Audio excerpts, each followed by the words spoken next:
গোপালগঞ্জের টুঙ্গিপাড়ায় উপজেলার বর্ণী উচ্চ বিদ্যালয় মাঠে মঙ্গলবার উৎসব মুখর পরিবেশে 4 দলীয় ফুটবল টুর্নামেন্ট অনুষ্ঠিত হয়েছে।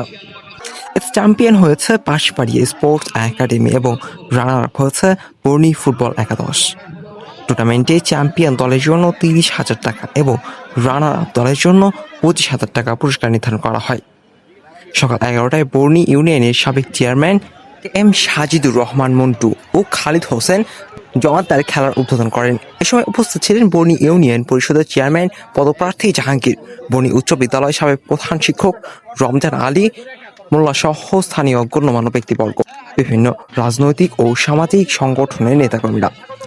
প্রথম সেমিফাইনালে বর্ণী ফুটবল একাদশ 1-0 গোলে নিহাটি ব্রাইট স্পোর্টস একাডেমিকে পরাজিত করে ফাইনালে ওঠে।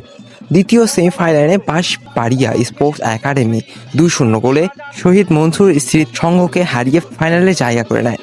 বিকেলে অনুষ্ঠিত ফাইনাল ম্যাচে বর্ণী ফুটবল একাদশ ও বাঁশবাড়িয়া স্পোর্টস একাডেমির মধ্যকার নির্ধারিত সময়ের খেলা 0 গোল ড্র হলেও ম্যাচটি টাই ব্রেকারে গড়ায়। টাই ব্রেকারে বাঁশবাড়িয়া স্পোর্টস একাডেমি 4-2 ব্যবধানে জয়লাভ করে শিরোপা জিতে নেয়।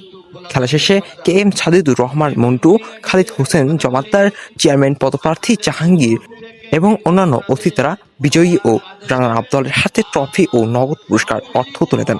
টুর্নামেন্টটি ঘিরে মাঠ জুড়ে দর্শকদের ব্যাপক উপস্থিতি ও উৎসবমুখর পরিবেশ লক্ষ্য করা যাচ্ছে।